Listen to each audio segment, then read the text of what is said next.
À flanc de colline, au fond de la rade de Brest, Landévennec se tient paisiblement à l'embouchure de l'Aulne. Ce petit village breton au climat océanique gratifie ses visiteurs d'atmosphères autant variées que changeantes.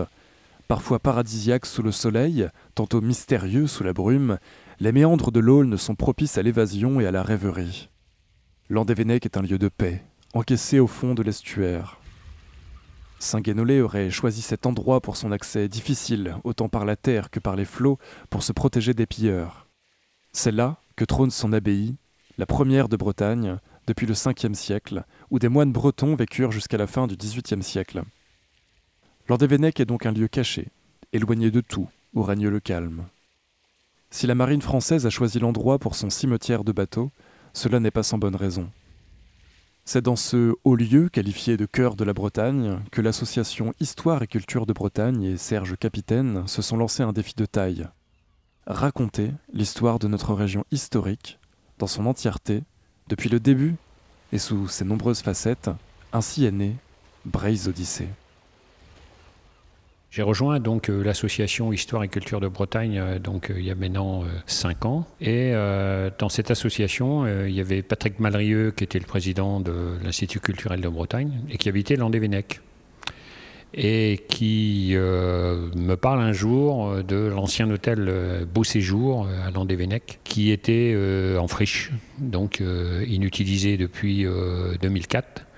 Et dans un état d'ailleurs déplorable. Alors pour quelqu'un de la presqu'île comme moi et de mon âge, de ma génération, donc l'hôtel Beau Séjour, c'était un endroit festif où jusqu'en 2000, c'était les propriétaires c'était la famille Taridec, donc organisaient toutes les communions, les mariages, les événements familiaux de toute la région, de Brest, Quimper, Châteaulin et surtout de la presqu'île de Crozon. Voilà. Donc ça a tout de suite fait tilt et je me suis projeté en disant et pourquoi ne pas faire là un espace consacré à l'histoire et culture de Bretagne. Le 28 juin, une cérémonie d'inauguration a célébré la concrétisation de ce projet alors que la pluie et les bourrasques ponctuaient cet événement extraordinaire. L'association Histoire et Culture de Bretagne s'est donné pour mission d'accompagner la transmission des connaissances fondamentales sur la culture bretonne, au profit de tous. Nous connaissons la carence de l'enseignement de l'histoire de notre peuple dans les écoles, tout comme les grandes difficultés d'organiser l'enseignement en breton. Les besoins de transmission sont donc immenses. C'est devant la statue gigantesque d'Anne de Bretagne que le bagad de Cap Caval, accompagné de danseuses et danseurs en habits traditionnels, ont accueilli les visiteurs.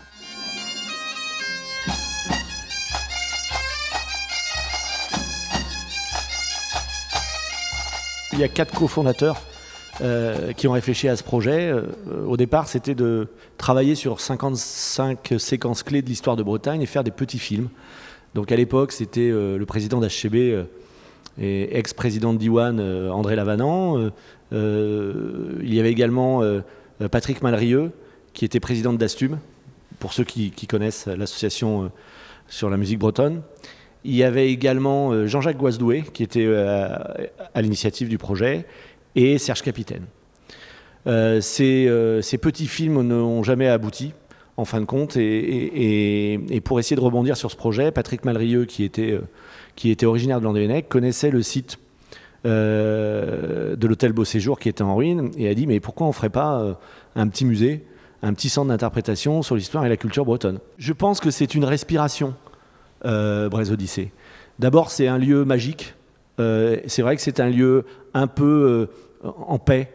On vient chercher une quiétude à Landévennec et on y découvre un petit village magnifique qui est, je crois, peut-être aujourd'hui le pôle histoire du Finistère. Vous venez à Landévennec, vous avez d'abord un site magique, le village est très, très typique. Vous avez une vue magnifique avec le belvédère sur les boucles de l'Aulne maritime et sur le cimetière marin. Vous avez également le petit Port Maria et la petite chapelle et le cimetière marin. Enfin, Et vous avez le musée de l'ancienne abbaye, avec les ruines de l'ancienne abbaye et l'abbaye. Donc sur un tout petit territoire, en fin de compte, vous avez une offre culturelle. Braise Odyssée est divisé en 4 espaces. Vous y découvrirez le folklore breton et ses légendes, l'histoire de la Bretagne du néolithique à nos jours, une exposition temporaire et un lieu dédié aux acteurs de la Bretagne d'aujourd'hui. L'environnement, tous les enjeux de l'environnement, la société bretonne et l'économie. C'est un lieu d'histoire, de transmission, mais aussi d'échange et de réflexion, puisque une des caractéristiques de cet espace, c'est qu'on ne parle pas simplement, c'est-à-dire de l'histoire, de la grande histoire de Bretagne, comme vous le dites. Il y a des hommes et des femmes de Bretagne qui innovent, qui créent, qui font des choses, que ce soit des associations, des entreprises ou des particuliers. Donc on a voulu qu'il y ait un espace consacré donc à la Bretagne d'aujourd'hui.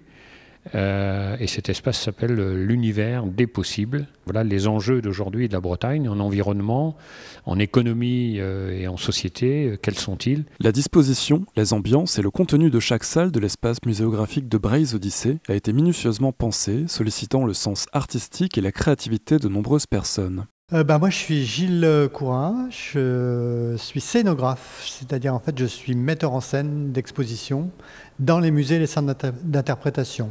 Ici, on est dans un centre d'interprétation parce qu'il n'y a pas d'objets de collection. Un musée, en général, a des objets de collection. C'est-à-dire ce qu'on voit là, c'est mon idée de base, mais c'est transcendé par le talent des artistes avec qui je travaille. On dessine un projet, on fait des crowbars, on fait des esquisses, et on a un cahier des charges avec un comité scientifique qui nous donne des thématiques. Donc de tout ça, j'en fais des plans techniques assez détaillés avec des descriptifs. Et je donne des univers à chacun de ces espaces. Je donne une circulation pour passer d'une thématique à l'autre. Après, je commence à designer la mise en forme de ces thèmes, c'est-à-dire on me donne des mots et moi je leur donne une forme. Une circulation d'abord, une forme ensuite, ce qui fait que je suis obligé de faire un peu d'agencement, un peu de décor, un peu de mise en scène, imaginer les éclairages, imaginer les audiovisuels, imaginer le graphisme, en fait imaginer un petit peu tous les corps de métier.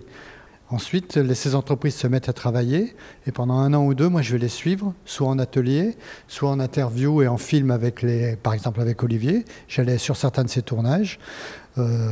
Et pour arriver à faire que tout ça, c'est comme en fait quand on fait un gâteau en fait. On a plein d'ingrédients et puis on fait un bon gâteau. J'espère que là on est sur un bon gâteau.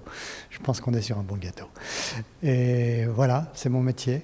Je m'appelle Olivier Caillebout, je suis originaire de Rostronin. Donc j'ai produit 54 films en tout, dans tout l'espace, tous différents. Ça va du truc un peu complètement barré jusqu'à quelque chose de très didactique sur l'histoire de la Bretagne. Et voilà. Et puis on s'est bien marré.